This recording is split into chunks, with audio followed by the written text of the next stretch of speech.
My husband left me because my brother convinced him I was cheating, and the truth destroyed my family.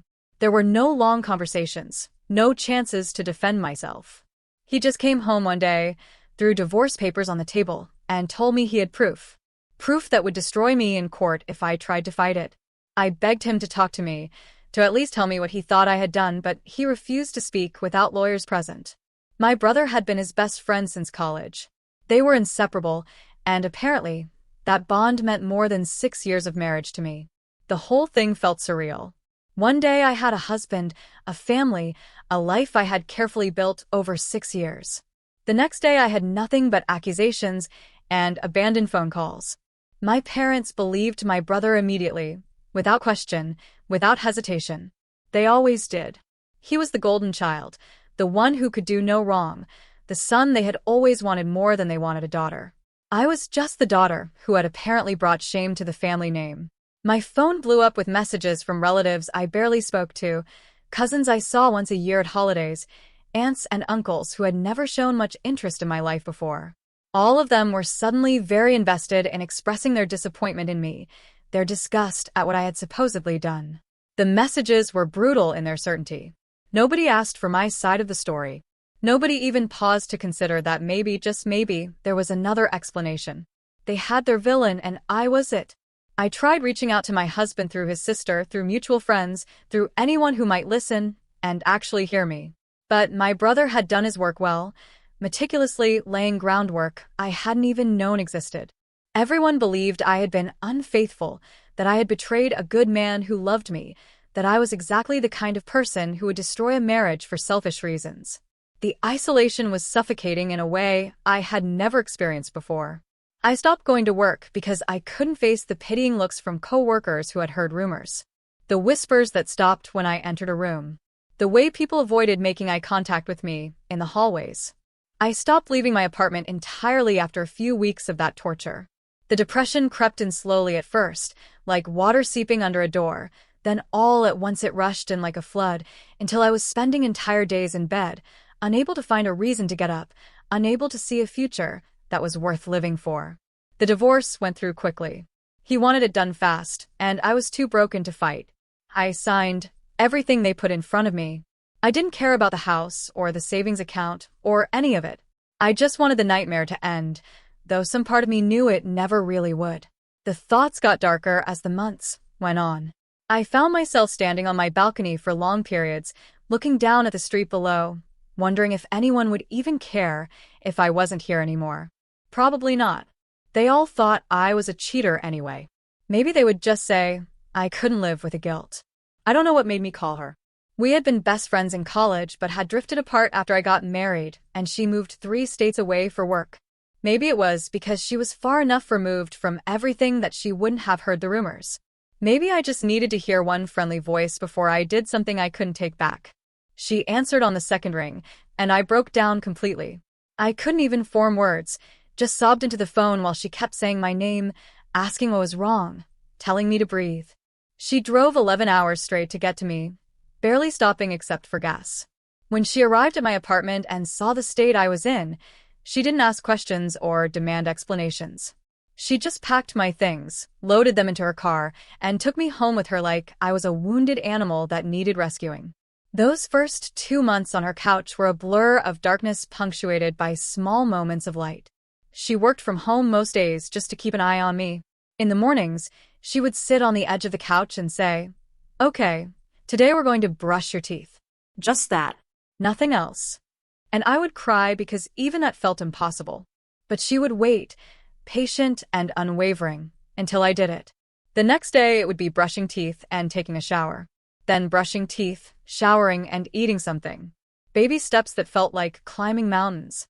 She found me a therapist who specialized in trauma and depression. The first session, I sat there for 45 minutes without speaking. The therapist didn't push. Just said, "That's okay. We have time." My friend drove me to every single appointment for months, waited in the parking lot, and never once complained about the time it took from her own life. She sat with me through the worst panic attacks, the ones where I couldn't breathe, and was convinced I was dying. She held me while I cried for hours, soaking her shirt with tears and snot, and never once made me feel like a burden, even though I absolutely was one. One night, around week 7, we were watching some mindless show on television when I laughed at something stupid one of the characters said. It was the first time I had laughed in months. She looked at me with tears in her eyes and said, "There you are. I was worried I'd lost you." That was when I realized I wanted to survive. Not just exist, but actually live again. Without her, I wouldn't have survived that year. I'm certain of that. I would have given in to those dark thoughts, would have taken the easy way out, would have let my brother's lies be the final word on my life. She saved me in the most literal sense possible. The therapist helped me understand that I needed to start over completely. Staying in the same city where everyone knew the false version of my story wasn't healthy. I needed space from all of it. So I found a small apartment 20 minutes from my friend's place and started rebuilding from nothing. The first year was the hardest. I got a job at a small marketing firm where nobody knew my history. On my first day, someone asked if I was married, and I froze. I hadn't prepared for that question. Divorced, I finally said, and left it at that. The panic attacks still came, usually at night when I was alone.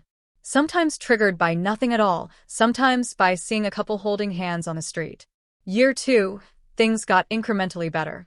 I made a friend at work, someone who invited me to happy hour, and didn't push when I said no the first dozen times. Eventually, I said yes. We went to a bar, and I had exactly one drink before the anxiety became too much and I had to leave. But I had gone. That felt like progress. My therapist celebrated these small victories with me. "You showed up," she would say. "That's what matters." By year 3, I was sleeping through most nights without nightmares. I had joined a book club that met at the library. I was cooking real meals instead of surviving on delivery food. I started going to the gym, not to look a certain way, but because the endorphins helped with the depression. I was functioning. Not thriving, but functioning. Some days I even felt something approaching happiness. Year 4 was when I finally felt like I could breathe again. I got promoted at work. I hosted a small dinner party at my apartment, just 4 people, but it was the first time I had felt comfortable enough to have people in my space. My friend came, the one who had saved my life, and when she hugged me goodbye, she whispered, "Look at you. I'm so proud of you." And I was proud too. I had survived. I had rebuilt. I thought I had finally left that chapter of my life behind me. I was wrong. The knock on my door came on a Tuesday evening in late September. I wasn't expecting anyone, and when I looked through the peephole, I almost didn't recognize the man standing there. My ex-husband looked like he hadn't slept in weeks, maybe months. His eyes were red and swollen, his hair was a mess, uncombed and too long, and he was visibly shaking as he stood in the hallway. For a moment, I just stood there with my hand on the doorknob, completely frozen in time. Part of me wanted to pretend I wasn't home, to let him stand there until he gave up and left. Part of me wanted to open the door, just so I could slam it in his face with all the force I could muster. But curiosity won out, as it so often does. After 4 years of silence, after building an entire new life without him, what could he possibly want? What could be so important that he had tracked down my new address and showed up unannounced? I opened the door, but didn't invite him in. He looked at me with such desperate sadness that I almost felt sorry for him. Almost. Then I remembered what he had done to me, how quickly he had believed the lies, how he had refused to even hear my side of the story. Any sympathy I might have felt evaporated instantly. He started crying before he even spoke. Just standing there on my doorstep, tears streaming down his face in the harsh fluorescent light of the apartment hallway, trying to form words through sobs. "I know," he finally managed to say. "I know the truth. I know you didn't. God, I'm so sorry. I'm so sorry. You need to leave," I said, my voice flat. "Please, just listen. Your brother. He confessed everything. He lied. He made it all up. You were telling the truth, and I didn't believe you, and his voice broke completely. I said leave. I never stopped loving you. I never moved on. I can't. I need you to know that I'm sorry. I'm so fucking sorry." I felt vindication wash over me. Someone finally believed me. Then came the rage. "Where were you when I needed you?" My voice was cold, controlled. "Where were you when I was alone and broken? When I wanted to die? I didn't know. You didn't want to know. You chose to believe my brother over me. Your best friend over your wife. You didn't even try to hear my side. I know. I know, and I hate myself for it. Please, just give me a chance to explain what happened. No. Please. Get off my doorstep. Don't come back here. But he didn't stop. Over the next few days, my phone exploded with messages from different numbers. He was using other people's phones, creating new accounts, doing anything he could to get through to me. I blocked every single one. Then other family members started reaching out too. People who hadn't spoken to me in 4 years suddenly wanted to talk. My cousin sent a long message about family and forgiveness. My aunt called 3 times in one day. Even my father, who had disowned me completely after the divorce, sent a brief text asking if we could meet. I ignored all of them. They had made their choice, and I had made mine. I didn't owe them anything. My friend, the one who had saved my life, suggested I might want to meet with my ex-husband at least once. Not to reconcile, she clarified quickly when she saw my face, but to get answers, to understand exactly what had happened, so I could have real closure instead of just questions. I hated the idea at first. The thought of sitting across from him and rehashing everything made me feel physically ill. But she had a point. Part of me did need to know. Not for him. For me. The truth came out in pieces. My brother's fiancé had found messages between him and our mother. Not recent ones, but from years ago. Our mother had known about the lie from the beginning and helped him keep the secret. When his fiancé discovered these messages and confronted him, everything fell apart. He confessed, she ended their engagement, then told the rest of the family. Now the whole family wanted forgiveness. Not because they genuinely felt remorse for what they had done to me. They wanted me to forgive everyone so my brother's relationship could be saved. His fiancée had left him, and the extended family had turned their backs on him once they learned what he had done. My parents were desperate to fix things, to make it all go away so their son wouldn't be alone. The audacity of it was stunning. After 4 years of silence, after letting me suffer through hell without a single word of support, they wanted me to be the bigger person. They wanted me to save the brother who had destroyed my life. My friend helped me piece together the full story from what my ex-husband told me and what I learned from other sources. My brother had been dating someone a few years before all this happened. She had cheated on him, and it had devastated him. Instead of dealing with his trauma in a healthy way, he had developed this twisted hatred, this need to make someone else feel the pain he had felt. He had looked at me and my husband, seen how happy we were, and decided we were the perfect targets for his revenge.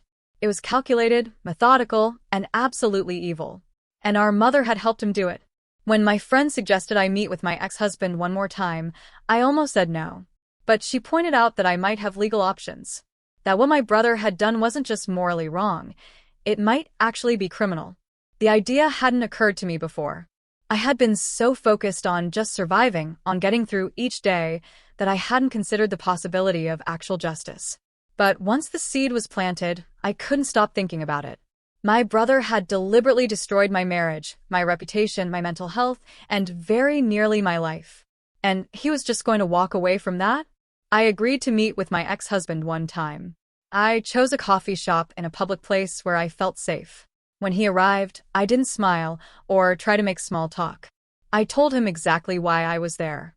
I needed to understand the full scope of what my brother had done, so I could decide my next steps. He seemed almost relieved that I had a practical purpose for the meeting, like it took some of the emotional pressure off. He ordered coffee for both of us, even though I hadn't asked for any. And then he started talking. The story he told was worse than I had imagined. My brother had created a fake social media profile pretending to be someone I was supposedly having an affair with. This profile sent messages to my ex-husband containing intimate details about my daily routine, things only someone close to me would know. Because my brother was family, he had access to that information. He knew when I went to the gym, what time I got home from work, what I ordered at my favorite restaurant. He used all of it to make the fake profile seem credible. But he didn't stop there. He had also hacked into my social media accounts months earlier. I had left my phone unlocked at my parents' house during a family dinner, and he had taken the opportunity to get my passwords. Using those accounts, he sent messages to the fake profile as if they were from me, arranging meetings, saying things I would never say. Then he deleted the conversations from my side but kept screenshots that he sent to other people as proof. My ex-husband showed me everything on his phone. The messages, the photos that had been manipulated to look incriminating, all of it. I sat there staring at the evidence of my brother's betrayal, trying to process how someone could be this deliberately cruel to their own sister. The level of premeditation was staggering. He had planned this for months, carefully constructing a narrative that would be impossible for me to disprove.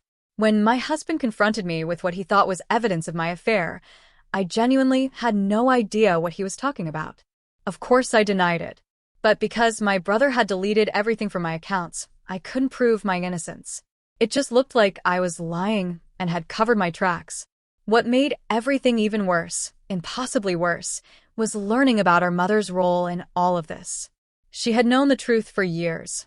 My brother had told her what he had done, probably seeking validation or absolution or maybe just bragging about his successful manipulation, and instead of forcing him to come clean, instead of doing the right thing, she had actively helped him maintain a lie. She had stood there at family gatherings, had looked me directly in the eye knowing full well I was innocent, and had let everyone continue to believe I was a cheater and a homewrecker. She had participated in conversations about my supposed infidelity, had expressed disappointment in me to other relatives, had played the role of the devastated mother whose daughter had brought shame to the family. All while knowing none of it was true. The betrayal from my brother was horrific and deeply painful, but the betrayal from my mother was somehow worse, cut deeper, hurt in ways I'm still trying to process. She was supposed to protect me. She was supposed to be on my side. Instead, she had chosen to protect my brother from the consequences of his deliberate, calculated actions. When my ex-husband finished explaining everything, he looked at me with such desperate hope. He asked if there was any chance, any possibility at all, that we could try again, that we could rebuild what we had lost. I almost laughed at the absurdity of it. Did he really think that after everything, after he had abandoned me so quickly and completely, I would just take him back? I told him the truth as clearly as I could. Even if I could somehow forgive him for not trusting me, for not fighting harder to hear my side of the story, I could never forget. I could never look at him without remembering how easily he had thrown away 6 years of marriage based on lies from my brother. We were done. We had been done for 4 years. Nothing was going to change that. But I did thank him for the information. And I told him I would need everything he had, every message, every screenshot, every piece of evidence my brother had sent him. Because I was going to make my brother pay for what he had done, and I was going to need all the proof I could get. Finding a lawyer who specialized in this kind of case took some time and considerable effort. Most of the attorneys I spoke with initially weren't sure if I had a viable case at all.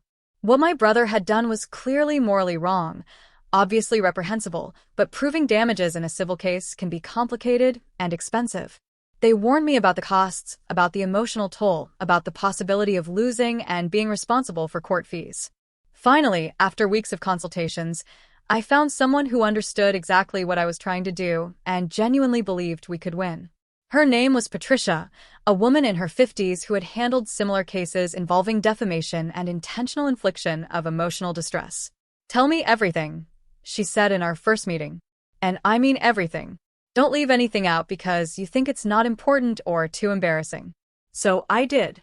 I told her about the fake messages, the hacked accounts, the photographs my brother had manipulated, about standing on my balcony contemplating jumping, about losing everything, my marriage, my family, my sense of self. She listened without interrupting, taking notes. When I finished, she looked up at me and said, "We're going to make him pay for this.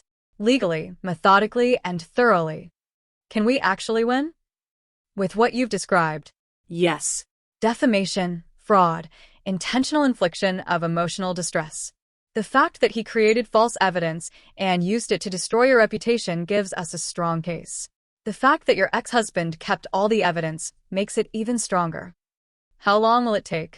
A year, maybe more. Civil cases move slowly, but we'll get there. We spent hours going through everything, documenting it all meticulously, building the case piece by piece like assembling a puzzle where every piece represented another layer of my brother's deception. The lawyer confirmed what I had hoped. I had grounds to sue my brother for defamation, emotional distress, and fraud. The fact that he had deliberately created false evidence and used it to destroy my marriage and reputation gave me a strong case. When I told my ex-husband what I was planning, he immediately offered to serve as a witness. He said he wanted to help, that he owed me at least that much. I wasn't sure if his motivation was genuine guilt or if he thought helping me might somehow win him back into my good graces, but I didn't care. His testimony would be crucial, so I accepted his offer. Around this time, I started receiving more support from an unexpected source. There was a guy I worked with named Owen who had always been friendly, but professional. We occasionally had lunch together in the break room and made small talk about work projects. One day, I mentioned in passing that I was dealing with some family legal issues, and he told me he had gone through something similar a few years earlier. My uncle embezzled from my parents' business, he said, then tried to turn the whole family against them when they pressed charges. It was brutal. Took 3 years to resolve. How did you get through it? Therapy, distance, and eventually accepting that some people are just toxic, even when they're family. He paused. If you ever need to talk, I'm here. No pressure, no judgment. I appreciated that he didn't pry. Most people, when they hear about drama, want to know everything. He just offered quiet support without expectations. When I officially filed the lawsuit, things at work got complicated. My parents showed up one day, causing a scene in the lobby that security had to break up. Owen was there. He didn't ask what happened, just brought me coffee and said, "Rough day." The roughest. Want to grab dinner after work? Sometimes it helps to get out of your own head for a while. I hesitated. I'm not in a place for anything romantic. Neither am I, he said with a small smile. I just got out of a long relationship myself. I'm talking dinner as friends. No ulterior motives. So we went to a small Italian place where the food was good and the atmosphere was casual. We talked about everything except my lawsuit and his recent breakup. Movies, books, the hiking trail he had discovered last weekend, my failed attempts at learning to cook anything more complex than pasta. You laughed, he said at one point. What? Just now. You laughed. It's nice. You should do it more often. I realized he was right.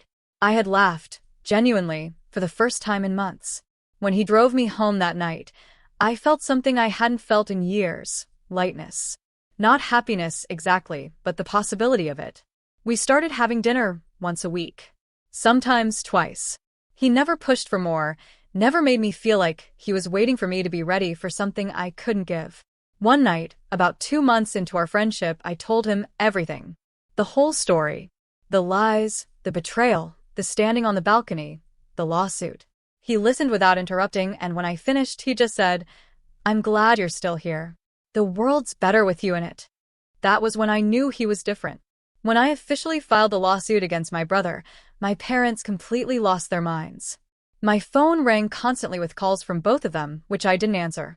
They showed up at my workplace, which was mortifying. Security had to escort them out while my coworkers watched. They sent emails, letters, even had other relatives contact me on their behalf. The message was always the same. I needed to drop the lawsuit. I was tearing the family apart. My brother was fragile, mentally unwell, couldn't handle the stress of a court case. They made him sound like a victim of his own circumstances rather than someone who had deliberately orchestrated my destruction. I finally responded to one of my mother's messages. I wrote her a long email detailing exactly what her precious son had done to me. I reminded her that when I was at my lowest point, when I was genuinely suicidal, none of them had cared. My own mother had known I was innocent and had let me suffer anyway. I told her about the nights I spent on my balcony, seriously considering jumping. About the months I spent unable to leave my apartment because the depression was so crushing. About how I had lost everything, my husband, my family, my home, my reputation, my sense of self-worth, because of a lie she had helped perpetuate. And now she wanted me to show mercy to my brother? Now, she wanted me to think about the family? I hit send before I could second-guess myself, and then I blocked her email address too. A week later, on a Friday night when I was trying to have a quiet evening at home, my parents showed up at my apartment with my brother in tow. They pounded on my door for what felt like hours but was probably only 20 or 30 minutes. I stood on the other side, listening to them beg and plead and eventually yell. My brother barely said anything that I could hear. My mother kept insisting that I just needed to hear him out, that he was sorry, genuinely sorry, that he had made a terrible mistake, but didn't deserve to have his entire life ruined over it. A mistake. She actually called deliberately destroying my life, pushing me to the edge of suicide, and maintaining the lie for years a mistake. Like he had accidentally bumped into someone on the sidewalk or forgotten to return a phone call. I waited until they finally left, until I heard their footsteps fade down the hallway and the building's front door slammed shut, and then I called my lawyer with shaking hands. She advised me to file for a restraining order immediately, which I did the very next morning. The whole situation had gone from painful to genuinely scary, and I needed legal protection. The legal process moved slowly, which my lawyer had warned me about from the start. Courts are never as fast as you want them to be, especially in civil cases. But things were happening behind the scenes that I only learned about later. My father had discovered that my mother had known the truth all along. Up until that point, he had been defending my brother because he genuinely believed my brother had made an error in judgment, had misunderstood something, had tried to protect his friend in a misguided way. Learning that both his wife and son had deliberately lied to him for years was apparently his breaking point. He filed for separation. Not divorce immediately, but legal separation. He moved into a hotel and stopped returning my mother's calls. My brother's defense attorney tried every tactic they could think of to get the case dismissed or to make me look like I was exaggerating for financial gain. They brought in a psychiatrist who testified that my brother had been suffering from undiagnosed trauma related to his previous relationship's infidelity. They tried to paint him as someone who had been in genuine psychological distress and hadn't fully understood the consequences of his actions. It was a manipulation attempt, trying to make the jury feel sorry for him instead of me. My lawyer was ready for it. We had our own expert witnesses, and we had something their side couldn't explain away. The messages between my brother and my mother proving that he knew exactly what he was doing and that she had helped him cover it up. During this period, my coworker's quiet support slowly became something more meaningful, though neither of us acknowledged it directly at first. He never pushed, never made any kind of move that would have felt inappropriate given what I was going through. But he was there consistently and reliably. When I had to miss work for court dates and legal consultations, he covered for me with our boss without me even having to ask. When I came back to the office looking stressed and exhausted, dark circles under my eyes from sleepless nights, he would leave a coffee on my desk without saying anything, just the way I liked it. Eventually, we started having longer conversations during lunch breaks and after work. He told me about his own experience with family betrayal, how an uncle had embezzled money from his parents' business and then tried to turn the family against them when they pressed charges. He talked about how he had eventually cut contact with certain relatives and how difficult but necessary that decision had been for his mental health. I found myself opening up to him in ways I hadn't with anyone except my therapist and my best friend. It felt natural, easy, like talking to someone who actually understood without needing everything explained. I wasn't looking for a relationship. I wasn't ready for that. Wasn't sure I would ever be ready again. But I was grateful for his presence in my life, for the normalcy he represented. One evening after a particularly grueling deposition, he asked if I wanted to grab dinner. Not as a date, he clarified. Just as friends, just to get out of our heads for a while. I said yes. We went to a small restaurant and talked about everything except the lawsuit. Movies, books, places we wanted to travel, stupid stories from our childhoods. It was the most normal I had felt in months. When he drove me home that night, I realized I was smiling. Actually smiling, genuinely, for the first time in what felt like forever. He walked me to my door, told me he was proud of how I was handling everything, and left. No pressure, no expectations. Just kindness. My lawyer finally tracked down my brother's ex-girlfriend, the one whose infidelity had supposedly triggered his breakdown. Getting her to agree to testify was tricky. She didn't want to be dragged into a lawsuit that had nothing to do with her. But when my lawyer explained the full situation, how my brother had used his relationship with her as justification for destroying an innocent person's life, she changed her mind. She agreed to give a deposition and, if necessary, testify in court. What she revealed during that deposition was devastating to my brother's defense, and I wasn't even surprised. The day she testified in court was the turning point of the entire case. I remember every detail of that morning. The courtroom was smaller than I expected, wood-paneled and formal. My brother sat at the defense table in an ill-fitting suit, his lawyer whispering urgently in his ear. My mother sat in the gallery behind him, her face set in a hard expression of defiance. My father sat on the opposite side alone. When the ex-girlfriend was called to the stand, I felt my heart rate spike. She walked in looking nervous but determined, her heels clicking against the tile floor. My brother's attorney had clearly not expected her to show up. You could see the panic flash across his face when the clerk called her name. She was sworn in, took her seat, and Patricia began the questioning. Can you describe the nature of your relationship with the defendant? We dated for 2 years. It was Complicated. Toxic, really. In what way? We both cheated on each other. Multiple times.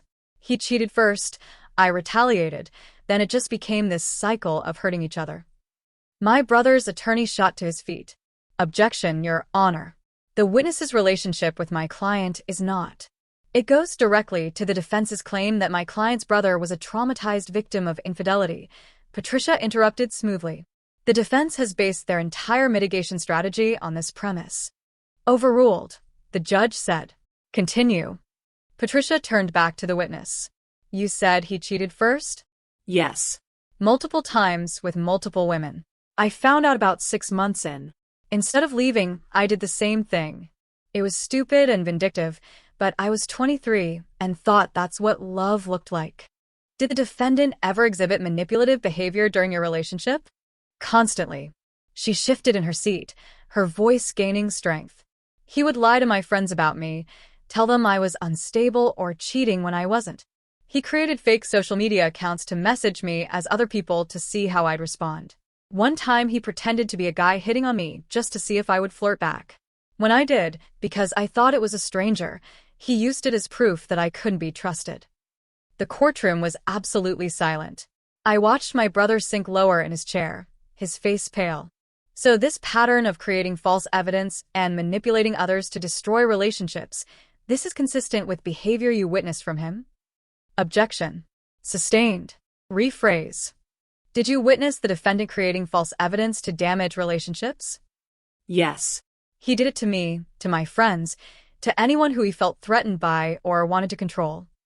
My brother's attorney tried desperately to discredit her during cross-examination, suggesting she was bitter about their breakup, implying she was exaggerating. But it was too late. The damage was done. The jury had seen through the fiction of my brother as a heartbroken victim. They saw him for what he really was. My brother's former fiancée also testified, which surprised me. I hadn't expected her to get involved beyond providing the initial evidence. But she showed up and told the court about the conversations she had found between my brother and our mother.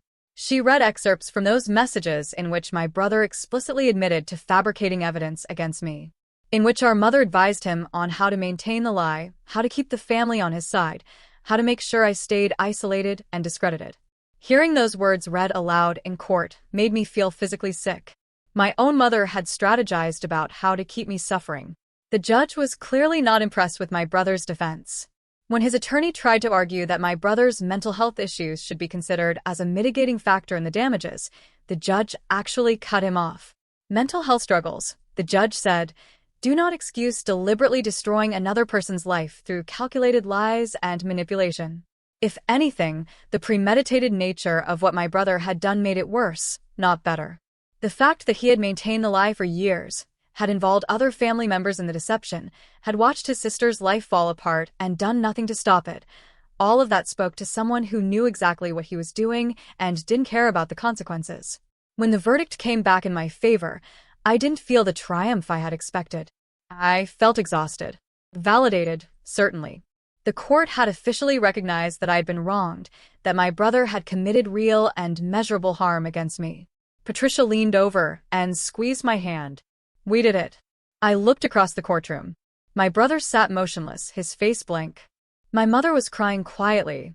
My father caught my eye and nodded once, acknowledgement, maybe respect. Owen was there in the back row.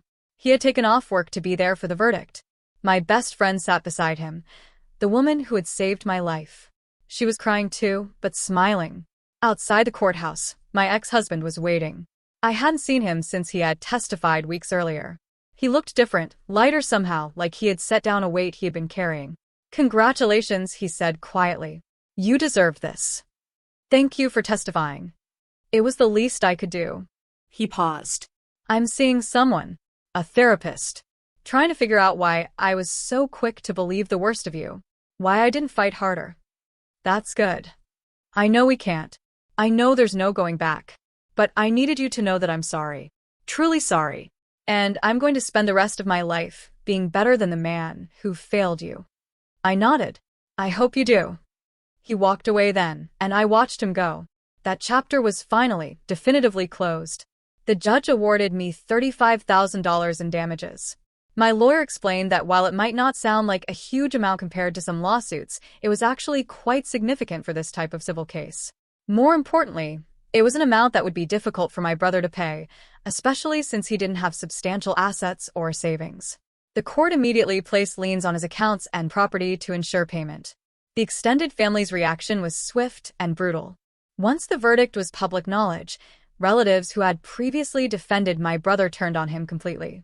His reputation was destroyed in a way that mine had been 4 years earlier, except this time the destruction was deserved. Cousins deleted him from social media. Aunts and uncles stopped inviting him to family events. The family group chat that I had been removed from years ago apparently exploded with people expressing their disgust at what he had done. Some of them reached out to me to apologize, but their apologies felt hollow. They were sorry now that a court had told them I was telling the truth. Where were they when I needed them? My parents were the only ones who continued to stand by my brother. My mother especially. She doubled down, insisting that everyone was being too harsh, that my brother had made mistakes but was still family, that I was being vindictive and cruel by taking money from him. My father tried to reach out several times after the verdict. Texts, emails, even a letter sent to my workplace. I ignored the first few attempts. But one evening, about 3 weeks after the trial ended, he showed up at the coffee shop where I sometimes worked on my laptop. "May I sit?" he asked. I looked up from my screen. He had aged since I last saw him up close. More gray hair, deeper lines around his eyes. I gestured to the empty chair across from me. "I'm not here to ask for forgiveness," he said immediately. "I don't deserve it. I just wanted you to know that I filed for divorce. It's final next month." I heard. She chose him. Even after everything came out, even after what he did to you, she chose to protect him. I couldn't stay married to someone who would do that to their own child. "You chose him too," I said quietly. "When it mattered, I did. And I'll regret that for the rest of my life." His voice broke slightly. I believed the lie because it was easier than believing my son was capable of something so evil. That doesn't excuse it. Nothing excuses it. But I want you to know, I see you now. I see what happened to you, and I'm horrified that I wasn't there when you needed me. "Thank you for testifying," I said. It was all I could offer. It was the right thing to do. Several years too late, but still the right thing. He stood to leave. "I'm not asking to be part of your life. I know I lost that right. But if you ever decide you want to talk, my door is open. No pressure, no expectations. Just, the offer is there." I watched him walk away.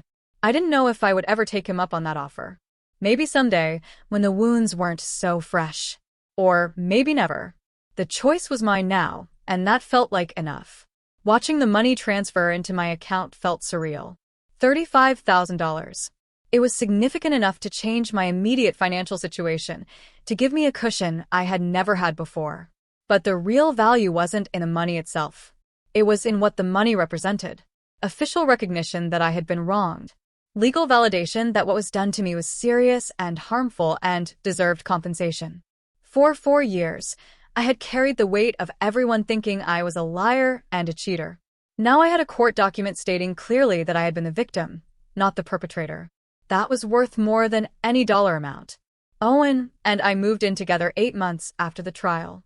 It wasn't always easy. I still had moments of panic, days when the past came rushing back. But he was patient.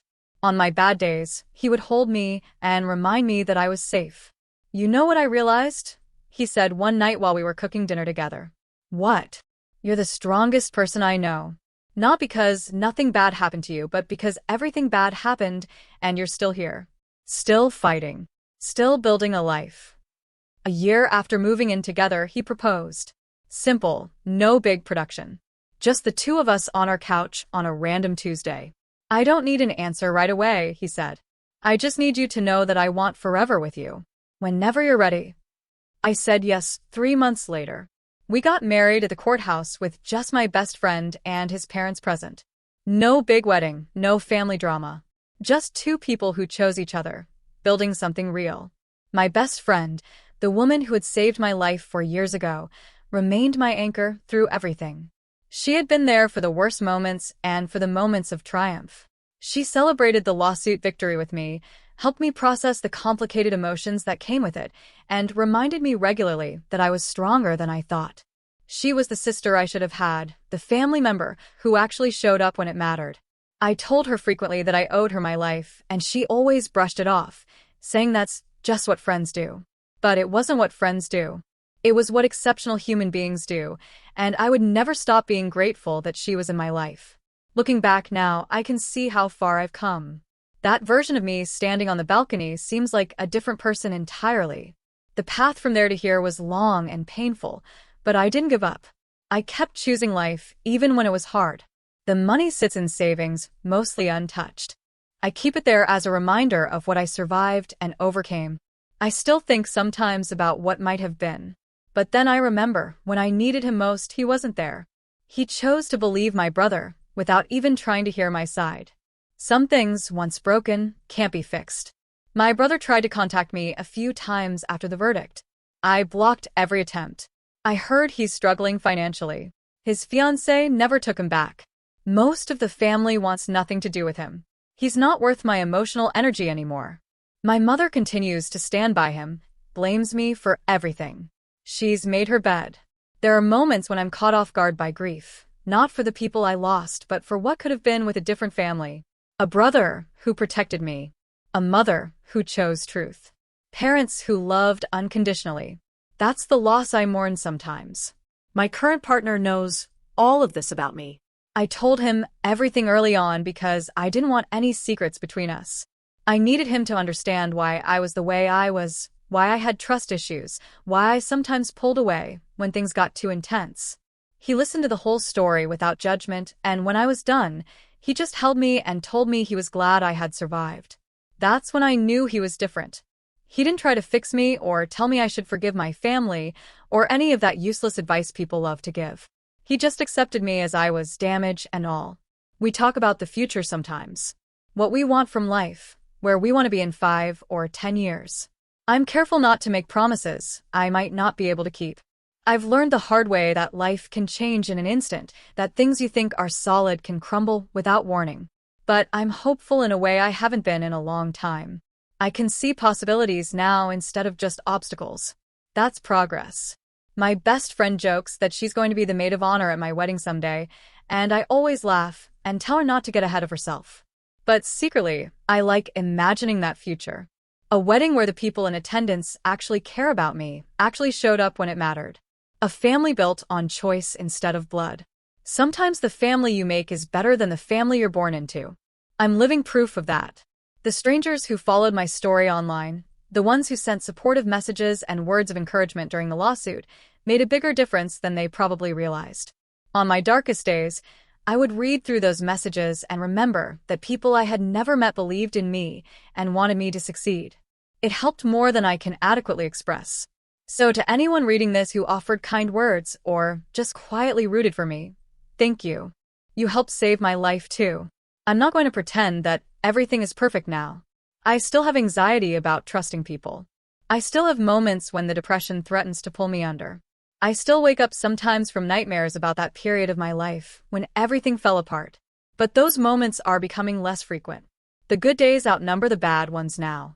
I'm building something real and lasting, and I'm doing it on my own terms with people who genuinely care about me. That's more than I ever thought I would have again. The legal victory was important, but it wasn't the end of my healing journey. If anything, it was just another step along the way.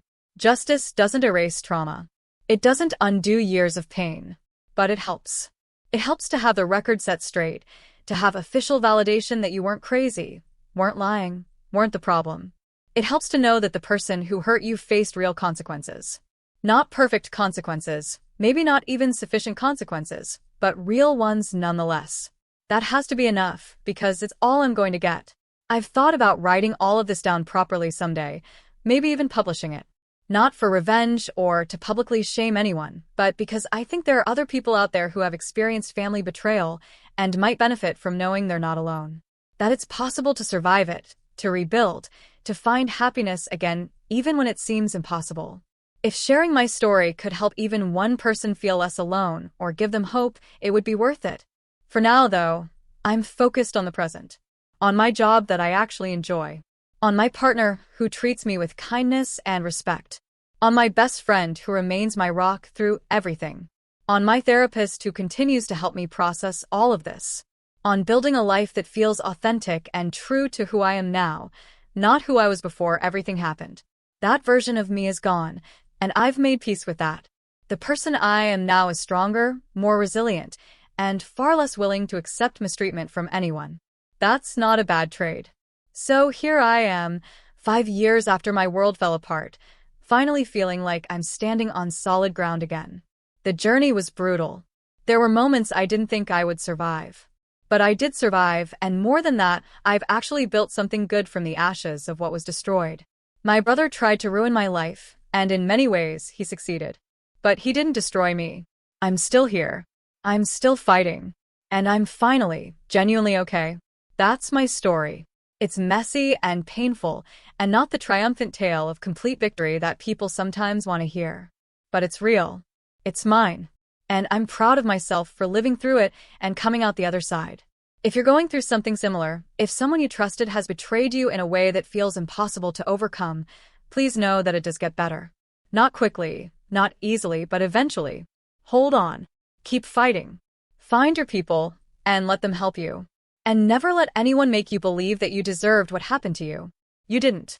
You never did. I don't know what the future holds. Maybe my current relationship will last. Maybe it won't. Maybe I'll reconcile with my father someday. Maybe I won't. Maybe I'll have kids and build the kind of family I wish I had grown up in, or maybe I'll decide that's not for me. The not knowing used to terrify me. Now I find it almost comforting, because it means anything is possible. The story isn't over yet, and I get to decide how the next chapters go. No one else. Just me. And that, more than anything else, is what I fought for. The right to write my own story instead of living inside someone else's lie. I won that fight. Not perfectly, not without scars, but I won. And I'm going to keep winning one day at a time for the rest of my life.